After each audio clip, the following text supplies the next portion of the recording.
오늘 제목이 좀 유치하긴 했어요. 네, 그렇지만 사실 그런 것 같아서 제가 이렇게 한 것 같아요. 뭔가 잡힐 듯 말 듯, 되게 얄미운 그러면서도 누구나 다 꼭 잡아보고 싶은 그게 뭐죠? 여러분 행복 아닌가요? 행복. 어, 근데 꼭 이런 느낌인 것 같아요. 행복이 맨날 나 잡아봐라 그러고 저기 멀리 가 있고 항상 쫓아가는 듯한 느낌인 것 같습니다. 여러분 많은 동화의 그 엔딩을 장식하는 문구가 있습니다. 혹시 무엇인지 아시나요? 동화의 마지막 엔딩 문구. 네, 잘 아시죠? 그 후로 왕자와 공주는 행복하게 살았습니다. 여러분 시간이 흘러도 사라지지 않고 계속해서 많은 사람들에게 사랑을 받는 음악이나 문학 작품들을 뭐라고 부르죠? 클래식 아니면 고전 이렇게 부르죠. 그런데 저희 한국에도 그런 클래식 음악이 존재합니다. 여러분들 다 알고 계실 거예요. 제가 한 구절만 딱 띄우면 여러분 다 아실걸요. 뭐 어떤 클래식 음악이 있냐면 신데렐라는 어려서 다들 아시는 거죠. 부모님을 잃고요. 뭐죠? 계모와 언니들에게 구박을 받았더래요. 그 예한이도 아는 거지. 그렇죠. 봐, 이게 클래식이라는 건요. 저기 우리 손 목사님부터 예하니까지 다 아는 클래식이에요. 요 뒷부분이 뭐죠? 샤바샤바 하이샤바. 요 뒷부분은 지역마다 조금씩 다르더라고요. 조금씩 다른데 대부분 이제 연도를 하더라고요. 1980년도 뭐 이런 식으로 하는데 이건 주문인 것 같아요. 나도 이렇게 행복해져라. 그런 주문인 것 같은데요. 여러분 이런 이야기의 대부분 구조가 여러분 어떤 것인지 아시죠? 악당들이 어떻죠? 악당들의 이 방해를 다 이겨내고 결국 사랑하는 사람과 다시 만난 그 후로 행복하게 살았습니다라는 문구로 이야기가 끝납니다. 제가 어릴 때는 그 문장을 보고 신데렐라와 왕자가 행복하게 살았구나라고 그냥 생각을 했었던 것 같아요. 그런데 이제 나이가 들고 세상에 오염되다 보니까 어떤 생각이 들죠? 과연 끝까지 행복했을까? 라는 의문이 들었습니다. 여러분 누군가가 여러분의 삶을 기록한다면 여러분들의 그 이야기를 배우자를 만나고 예수님을 만나고 그 뒤로 뭐라고 쓸까요? 그 후로 행복하게 살았습니다라고 이렇게 기록을 할까요? 네, 잘 안 돼. 몇 분 안 되는 것 같아요. 그런데 여러분 이 질문에 대한 답은 누구나 거의 동일하게 할 거라고 저는 생각을 합니다. 여러분들 사람들 모두 다 행복하기를 원할까요? 누구한테 물어봐도 불행을 위해서 살아간다고 얘기하진 않을 거예요. 그런데 여러분들 그렇게 누구나 다 행복하기를 원하지만 여러분들 그 행복을 찾아서 누리는 사람들을 많이 보신 적이 있으신가요? 있다는 건 이제 장로님이 이렇게 하셨거든요. 있다는 건지 없다는 건지 잘 모르겠죠. 여기 앉아서 이게 운동하시나 봐요. 네. 그럼 질문을 해보겠습니다. 여러분들은 행복하시나요? 네, 저희 교회는 두 분 정도가 행복하신 것 같아요. 여러분, 저는 이 시대 사람들이 쾌락을 행복이라고 여기며 그 쾌락을 추구하고 쾌락을 느끼는 것이 행복이라고 여기면서 살아가는 것 같습니다. 여러분, 쾌락은 유쾌하고 즐겁다라는 의미입니다. 여러분, 맛있는 음식을 먹고요. 좋은 장소에 여행을 가면 여러분 좋잖아요. 그렇죠? 좋으시잖아요. 그런데 맛있는 음식이 다 소화되고 다시 배고프고요. 그리고 여행길에 돌아오게 되면 또 어떻게 되죠? 여행의 즐거움은 끝이 납니다. 이러한 것은 쾌락에 가까운데요. 요즘 세대들은 이것을 도파민이라고 표현하는 것 같습니다. 그런데 이게 비단 나쁜 것만은 아닙니다. 인간은 이 쾌락을 통해서 행복을 느낄 수도 있습니다. 그럼 우리가 이 말하는 우리가 그토록 찾고 있는 행복이라는 것은 무엇일까요? 행복. 행복은 사전적 의미로는 이래요. 생활에서 충분한 만족과 기쁨을 느끼어 흐뭇함인데요. 여러분 저는 이걸 보고 이 바울이 빌립보서 4장에서 말한 그 자족과 비슷한 개념인 것 같습니다. 그러니 행복은 쾌락보다는 조금 더 지속적이고 조금 더 넓은 의미를 가지고 있습니다. 그런데 이것과는 별개로 모든 사람들은 자신만의 행복에 대한 정의가 있고 그 모든 사람들은 자신들이 정의한 그 행복을 추구하면서 살아가는 것 같습니다. 여러분이 행복은 아시겠지만 헌법에서도 보장하는 내용입니다. 대한민국 헌법 10조에 보면 이렇게 나와 있습니다. 모든 국민은 인간으로서의 존엄과 가치를 가지며 행복을 추구할 권리를 가진다라고 나와 있습니다. 여러분 어떤 사람들은 인생을 사는 내내 자신이 정의한 그 행복에 도달하지 못할 수도 있고요. 어떤 사람들은 그 자신이 정의한 그 행복에 도달해서 만족하면서 살아갈 수도 있고 어떤 사람들은요. 거기에 도달해 봤더니 이건 행복이 아닌 것 같아 라고 생각을 하고 또 다른 행복을 추구하며 살아갈 수 있습니다. 여러분들에게 있어서는 행복이 무엇인가요? 여러분들 어떨 때 행복한가요? 그럼 오늘 성경에서 말하는 행복이란 과연 무엇일까요? 오늘 1절 말씀이 그렇게 나와 있습니다. 복 있는 사람은입니다. 이 복이 여기서 아슈레라는 단어인데요. 이 행복한, 복 있는 이런 뜻입니다. 이 단어가 주로 구약의 시가서에 집중되어서 사용되어 있는데 여러분 제가 이 복 있는이라는 단어가 쓰인 구절들을 이렇게 쭉 한번 읽어 드릴게요. 그럼 어떤 느낌인지 한번 이 감을 잡아 보시기 바랍니다. 신명기 33장 29절 이스라엘이여 너는 행복한 사람이로다. 여호와의 구원을 너같이 얻은 백성이 누구냐? 이렇게 나와 있고요. 시편 2장 12절 여호와께 피하는 모든 사람은 다 복이 있도다. 시편 33장 12절 여호와를 자기 하나님으로 삼은 나라 곧 하나님의 기업으로 선택된 백성은 복이 있도다. 시편 34편 8절 너희는 여호와의 선하심을 맛보아 알지어다. 그에게 피하는 자는 복이 있도다. 시편 112편 할렐루야 여호와를 경외하며 그의 계명을 크게 즐거워하는 자는 복이 있도다. 혹시 느낌이 오시나요? 느낌? 어떤 사람을 행복하다라고 성경에서 구약에서 표현을 하고 있는지 여러분 저희가 읽어봤었던 이 구절들을 잘 보시면 여기서 누구도 자기가 주체가 되어서 행복 그 자체를 잡으려고 노력하는 게 아니에요. 행복을 추구하지 않습니다. 무엇을 추구하고 있죠? 여기서는 하나님 여호와 하나님을 추구하고 있습니다. 구약에서 말하는 행복은 무엇이냐면 하나님께서 구원해 주신 백성들이 하나님을 쫓아 살아갈 때 거기서부터 흘러나오는 것을 행복으로 그리고 있습니다. 여러분 신약에서도 예수님께서 행복에 대해서 말씀해 주셨는데요. 저희가 너무 잘 알고 있는 팔복이라고 하는데요. 여러분 마태복음 5장으로 한번 함께 가보실까요? 마태복음 5장 3절부터 10절까지가 팔복인데요. 제가 한 절 한 절, 제가 한 절, 여러분 한 절, 10절까지 읽어보도록 하겠습니다. 마태복음 5장 3절부터 10절까지 말씀입니다. 제가 먼저 읽습니다. 심령이 가난한 자는 복이 있나니 천국이 그들의 것이며 온유한 자는 복이 있나니 그들이 땅을 기업으로 받을 것이며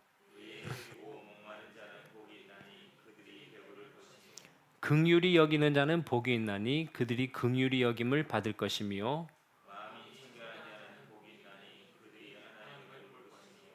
화평하게 하는 자는 복이 있나니 그들이 하나님의 아들이라 일컬음을 받을 것이며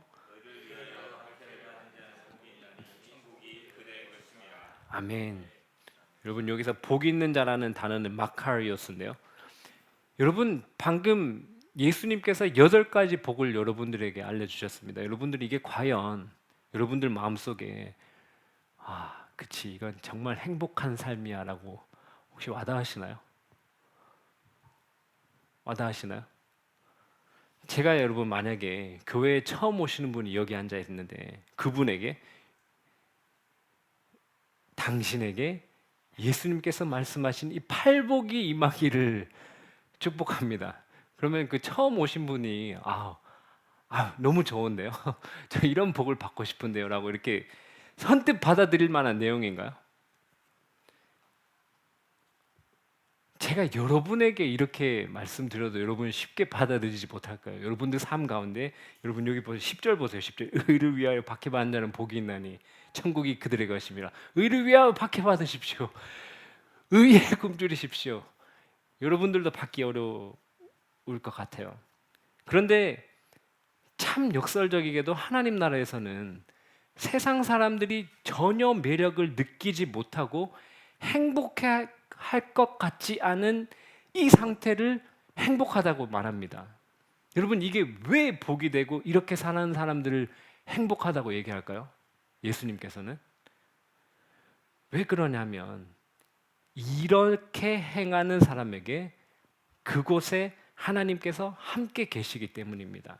그 자리에 하나님께서 함께 계시기 때문입니다. 그러니까 구약에서도요, 신약에서도 말하는 행복은 무엇인가요? 행복은 하나님과 함께 딱 붙어서 하나님의 말씀을 잘 듣고 살아가는 것이 행복이 흘러나오는 비결이다라고 얘기를 하고 있는 것입니다. 여러분, 하나님께서 사람을 창조하셨고 사람이 어떻게 행복하게 살아갈 것인가를 여기다가 하나님께서 알려주셨습니다. 그러니까 행복해질 수 있는 비결은 어디에 가장 잘 나와 있는 거죠? 하나님께서 주신 인간의 사용 설명서인 말씀에 가장 잘 나와 있습니다. 여러분 정말 행복함을 느끼며 살아가고 싶지 않으신가요? 여러분 오늘 말씀을 보고 우리가 모두 다 정말 행복해지기를 바라요. 정말 행복해졌으면 좋겠어요. 근데 막 저는 너무 이렇게 고행을 하는 것처럼 신앙생활들을 물론 그 시기에 따라 그럴 시기가 있을 수 있겠지만 우리 평생을 그렇게 하지 마시고 우리 대부분은 행복하게 사셨으면 좋겠어요. 물론 우리가 그렇지 않은 시즌도 있겠지만 그럴 땐 우리가 함께 그 짐을 나눠지면서 하는 것이 공동체겠지만 우리 행복하셨으면 좋겠어요. 행복하시기 바랍니다. 오늘 1절의 말씀에 보면 복 있는 사람, 행복한 사람이 하지 않는 것부터 보여주는데요. 1절 말씀 저희가 함께 먼저 다시 한번 읽어보겠습니다. 복 있는 사람은 악인들의 꾀를 따르지 아니하며 죄인들의 길에 서지 아니하며 오만한 자들의 자리에 앉지 아니하고. 아멘. 하지 않는 거예요. 복 있는 사람은 무엇을 하지 않냐면 악인들의 꾀를 따르지 않고 죄인들의 길에 서지 아니하고 오만한 자들의 자리에 앉지 아니하고. 혹시 어떤 느낌인지 느낌 오세요? 이게 어떤 느낌이냐면 이 점진적으로 빠져드는 느낌이에요. 이 동사를 잘 보시면요, 따르고라는 단어가 있잖아요. 따르고라는 단어는 원래 걷다라는 의미예요. 그러니까 잘 보세요. 걷고요. 그 다음 어떻게 되죠? 그 다음은 섭니다. 그죠? 선 다음엔 어떻게 되죠? 앉습니다. 이 악함 가운데로 함께 걸어가다가 멈추게 되고요. 그 자리에 앉습니다. 그리고 대하는 사람들도 어떻게 되냐면 악인들을 대하다가 죄인들을 대하다가 이제는 오만한 자들 가운데 앉아버립니다. 함께 앉는다는 건 그들 중 하나가 된다는 의미입니다. 차츰차츰 영향을 받다가 그들 중에 하나가 되어버리는 것입니다. 그러니까 여러분들 복 있는 사람이 되려면요, 여러분들 주위에 누가 있는지 누구와 함께 하는 것이 참으로 중요합니다. 군계일학 여러분들 잘 아시죠? 군계일학이 뭐죠? 많은 닭들 중에 한 마리의 학인데요. 학 한 마리가 닭들에게 둘러싸여져 있다면 여러분 그 닭들이 학처럼 되기보다는 학이 어떻게 될 확률이 높죠? 학이 닭처럼 될 확률이 높습니다. 우리도 그와 같이 악한 동무의 악한 행실을 변화시키기보다는 우리가 악한 행실에 물들 확률이 더 높습니다. 그리고 또 이런 말도 있죠. 까마귀 노는 곳에 백로야 가지. 처음 들어보시는 말씀인 것 같아요. 제가 오늘 처음 알려드릴게요. 까마귀 노는 곳에 백로야 가지 마라. 다 같은 말이에요. 근주자적, 근묵자흑. 그런데 저희가 이렇게 생각해 볼 수 있어요. 그거는 저희가 안 좋은 많은 무리에 가서 우리가 영향을 받지 말자는 말이잖아요. 근데 저희는 반대가 됐었어요. 반대는 어떻게 됐었죠? 우리가 아주 좋은 공동체가 되어서 누군가가 우리 새뜻교회 공동체 가운데 왔을 때 어떻게 됐었죠? 좋은 영향을 받을 수 있는 거죠. 그래서 제가 바꿨어요. 까마귀야, 백로 노는 곳에 가라. 그리고 요건 진짜 제가 만들어냈어요. 근성자명. 어떤 뜻이냐면요, 거룩한 사람 근처에 있는 사람은 밝아진다입니다. 여러분, 저희가 저희 교회를 거룩하게 순수하게 지켜내고 누구든지 이 새뜻교회 공동체에 함께하는 자들은 이렇게 밝고 거룩해지는 공동체를 이뤄나가기를 축복합니다. 여러분, 행복해지는 방법은 먼저 악한 것으로부터 멀어지는 것입니다. 여러분의 삶을 살펴보시고요. 악한 꾀, 오늘 말씀에서 나온 죄인들의 길, 오만한 자의 자리, 나쁜 마음, 나쁜 습관, 악한 행실들을 박차고 나오시기 바랍니다. 그래서 행복 가운데로 나오시기 바랍니다. 두 번째 2절에서는요. 복 있는 사람이 악한 것을 멀리하고 이제는 무엇을 해야 되는지를 보여줍니다. 여러분, 너무 잘 아는 말씀인데요. 2절 한번 함께 읽어보도록 하겠습니다. 오직 여호와의 율법을 즐거워하여 그의 율법을 주야로 묵상하는도다. 아멘. 요즘 이 하나님께서 요구하시는 것들 중에 이 많은 부분을 어떤 분이 앗아간 것 같습니다. 어떤 분이냐면 잘 아실 텐데요. 스마트폰입니다. 스마트폰 다 앗아갔어요. 하나님께서 요구하시는 것들을 아주 많이 앗아갔는데요. 잘 보세요. 딱 붙지 않아요. 제가 한번 읽어볼게요. 오늘 우리가 이제 행복해지려면 뭘 해야 되는지 2절 방금 저희가 읽었잖아요. 오직 여호와의 율법을 즐거워하여 그의 율법을 주야로 묵상하는도다. 우리랑 어울리지 않아요. 솔직히 얘기해서 잘 안 어울리죠, 그죠? 뭔가 이질감이 느껴져요. 그런데 이렇게 한번 바꿔볼게요. 오직 스마트폰을 즐거워하여 주야로 묵상하는도다. 어때요? 이거 착 붙지 않나요? 벌써 이미 손에 마치 나의 신체의 일부가 되어 있는 것처럼 착 붙잖아요, 그렇죠? 그런데 여러분 행복하기 위해서는 무엇을 즐거워하고 무엇을 붙잡는 거라고요? 하나님의 말씀이에요. 하나님의 말씀. 여러분들은 무엇을 즐거워하면서 무엇을 주야로 붙잡고 살아가고 계십니까? 소요리 문답 1문, 사람의 제일 되는 목적, 하나님을 영화롭게 하고 영원토록 그분을 즐거워하는 것입니다. 여러분, 하나님을 즐거워한다는 것은 그의 율법, 그의 말씀을 즐거워하여 묵상하는 것입니다. 여기서 묵상이라는 단어는 원어로는 하가, 어떤 뜻이냐면요, 작은 소리로 계속 읊조리는 겁니다. 읊조리는 것. 여러분, 그래서 제가 저기 개인 예배 순서표에 보면 말씀을 그냥 눈으로 읽지 말고 소리 내어 읽으라고 제가 써놓았습니다. 여러분, 작은 소리로 읊조린다는 것은 거기에 붙들리게 하는 힘이 있습니다. 이게 무슨 말이냐면, 지금 여러분들은 제가 하는 설교를 어떻게 하고 있죠? 듣고 보고 계시죠, 그렇죠? 보고 계십니다. 보고 듣고 있지만 내 마음과 생각은 어때요? 저기 가 있을 수 있어요. 있을 때 이렇게 전혀 아니라는 눈빛으로 저를 보고 계시는데 다들 경험 많으시잖아요, 그렇죠? 이렇게 눈은 저를 보고 있고 귀는 열려 있으나 마음은 저기 가 있고, 네, 심지어는 숙면을 취하시는 분들도 가능해요. 그런데 여러분, 읊조린다는 것은요, 여러분들이 여기에 나와서 설교를 하는 것과 같은 거예요. 읊조리면 어떻게 되죠? 읊조리면 생각이 여러분 멀리 갈 수 없어요. 마음이 멀리 갈 수 없어요. 한번 실험해 보시기 바래요. 여러분들 읊조리면서 말씀을 묵상할 때 내가 멀리, 내 생각이 멀리 떠나갈 수 있는지 한번 실험해 보시기 바래요. 멀리 잘 못 가요. 내가 이 읊조리는 가운데 내가 붙잡혀 있다는 것을 알게 됩니다. 그러니까 여러분들 말씀을 읽으실 때 자꾸 마음이 둥둥 떠다니시면 읊조리시기 바랍니다. 읊조리시기 바랍니다. 이것이 사람이 행복해지는 비결입니다. 하나님의 말씀을 즐거워하여 주야로 묵상하는 것.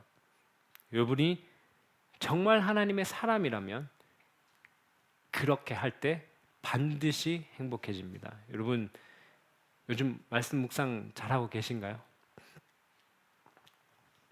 네. 해야 하니까 억지로 하는 것이 아니라 즐거워하면서 묵상할 수 있기를 하나님께 구하시길 바라요. 이렇게 기도하시기 바랍니다. 하나님, 제가 하나님을 사랑한다고 고백하는 이것이 하나님의 말씀을 즐거워하며 밤낮으로 묵상하는 것으로 표현되게 해주시옵소서. 이렇게 기도하시기 바라요. 그 다음 복 있는 사람의 모습을 3절에서 그리는데요.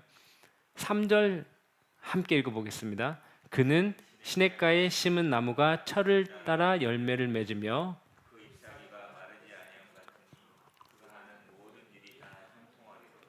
아멘. 여러분 식물원에 가보면 이렇게 인공적으로 시내를 만들어 놓고 옆에다가 이렇게 식물들을 심어두죠. 식물원 가보셨죠?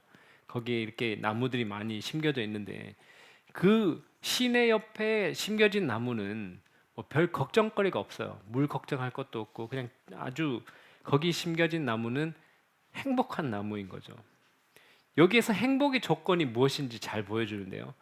여기서 행복한 이 사람을 나무에다가 비유하고 있는데 여기서 보면 행복은 잘 보면요. 나무가 어떠한 나무인가에 달려 있는 게 아닙니다. 그리고 나무 주변에 어떠한 일이 일어나고 있는가에 달린 것도 아니에요. 단지 하나의 조건이 있는데 나무가 어디에 있는가가 행복을 결정합니다. 나무가 어디에 있을 때 행복할까요? 시냇가에 심겨져 있을 때입니다. 나무가 스스로 걸어가서 거기 심겨졌나요? 그렇지 않죠. 누가 거기다 심은 것이죠? 하나님께서 나무를 거기 시냇가에다가 심은 것입니다. 우리 사람들은 이렇게 생각할 때가 있는 것 같아요. 자신이 어떤 사람이 되면 행복해질 것이다. 아니면 내가 원하는 어떠한 것을 얻으면 행복해질 것이다.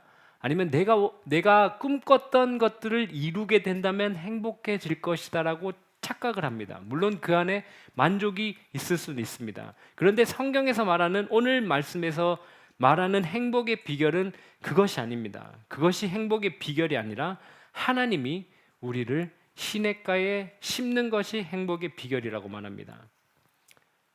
오늘 말씀에 보면 철을 따라라고 말한 것을 보면 이 시냇가에 심겨진 나무도 계절을 겪는 것 같습니다.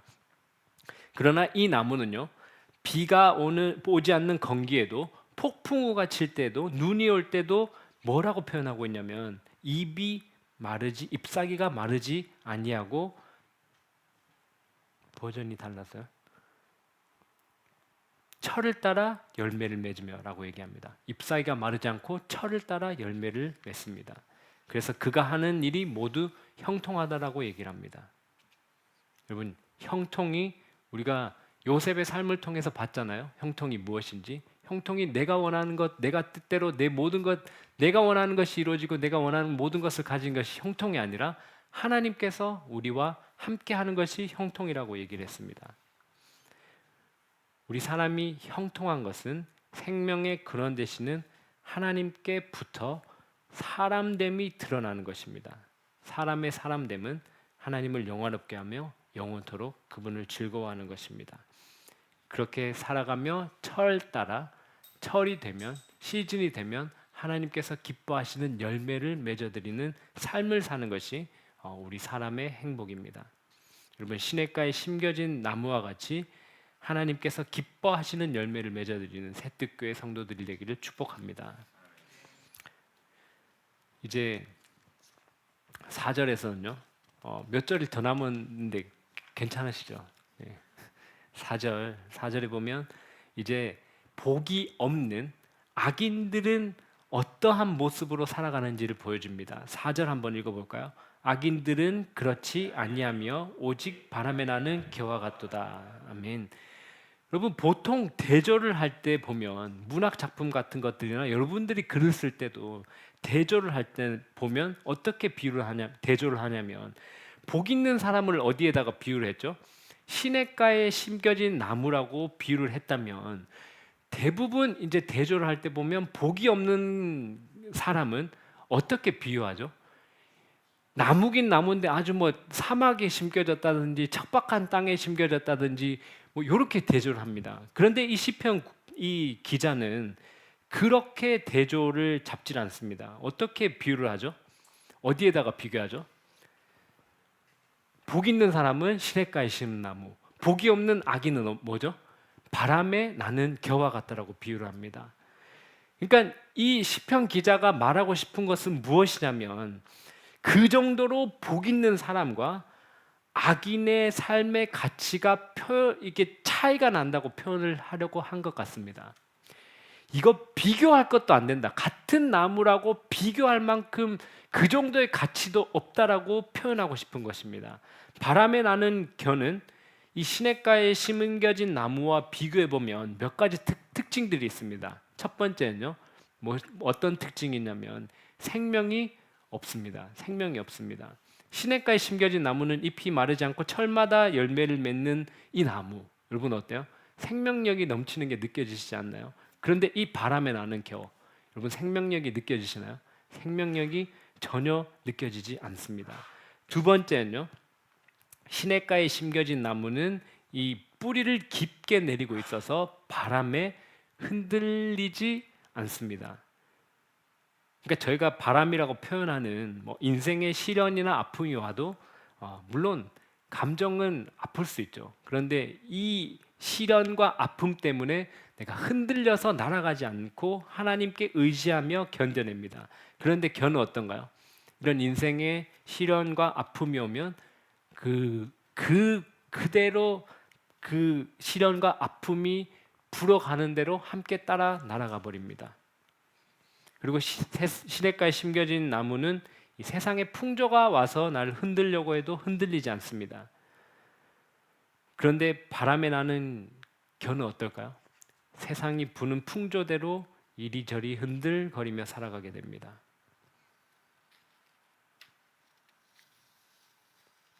세 번째 특징은요, 시냇가에 심은 나무는 눈으로 보기에도 좋고 열매로 인해서 하나님 나라의 백성들에게 유익을 주는데 바람에 나는 겨는 그런 가치가 없습니다. 불로 태워버리거나 아니면 겨우 저희가 어떻게 쓸 수 있는 방법을 찾는다면 발효시켜서 거름으로 쓸 수 있긴 하지만 어쨌든 이 겨는 어떤 대상인가요? 처리해야 할 대상이 돼버리고 마는 것입니다. 그래서 이 악인들은 최후의 심판을 견디지 못하고 의인들의 모임에 들어갈 수 없고 망하는 길로 가게 됩니다. 마지막으로 시냇가에 심겨진 나무는 여호와께서 그 길을 인정해 주신다라고 얘기를 합니다. 여기서 인정하신다라는 단어는 원어로 야다, 깊이 안다라는 의미입니다. 하나님이 의인들의 길을 아신다는 것은 하나님이 그 길을 인도하시고 보호하시고 붙드시고 책임진다는 의미입니다. 여러분, 저희가 이 세상 시각으로 봤을 때는 여러분들이 아마 세상 시각을 가지고 있다면 성경적 행복은 가지고 싶지 않을지도 모르겠습니다. 왜냐하면 세상적 시각으로 봤을 때는 어떻죠? 성경에서 말하는 행복이 그렇게 행복해 보이지 않거든요. 여러분, 비교를 한번 해보겠습니다. 세상적 시각으로요, 좋은 집에서 저기 한강뷰 있는 이런 데는 비싸잖아요, 그죠? 저는 뭐 맨날 다리 지나가면서 봤지 그런 데서는 한 번도 본 적이 없습니다. 그런데 한강뷰가 보이는 그런 집에서 매일 눈을 뜨고 먹고 싶은 음식 마음껏 좋은 음식 먹고요. 그리고 최고의 건강 관리를 받으면서 피부 관리도 받으시고요. 모든 관리를 받고 언제든 가고 싶은 여행을 원하는 곳으로 갈 수 있는 성공한 예수님을 믿지 않는 사람이 있고요. 그리고요, 인구 밀도가 아주 높은 뷰가 없는 집에서 아침에 눈을 뜨고요. 아침마다 아침 식사를 제가 직접 해서 아이들을 다 먹이고 보내야 되고 건강 관리는 사치고요. 피부 관리는 들어본 적은 있습니다. 해본 적은 없고요. 그리고 여행은 항상 최고의 가성비로만 갈 수 있는 예수님을 믿는 저. 벌써 웃으시잖아요. 여러분, 세상은 누가 형통하다고 할까요? 세상은 누가 행복하다고 할까요? 왜 솔직하게 답변을 못 하십니까? 첫 번째 사람이지 않을까요? 세상 사람들 다 잡아놓고 물어봐도 첫째 사람이 형통하고 행복하다 그러지 누가 저를 행복하다고 얘기하겠습니까? 그런데 하나님께서는요, 누가 형통하다고 얘기하실까요? 하나님께서는 누가 형통하다라고 말씀하실까요? 이것도 자신 없으신가요? 저예요, 저. 하나님 시각에서는 제가 훨씬 더 행복하고 훨씬 더 형통한 사람입니다. 여러분들 행복하시길 원하십니까, 정말? 여러분, 그 비결은요, 여호와의 말씀을, 여호와의 율법을 즐거워하여 하나님을 즐거워하는 것입니다. 하나님 그분 자체를 즐거워하고 그분을 사랑하는 것입니다.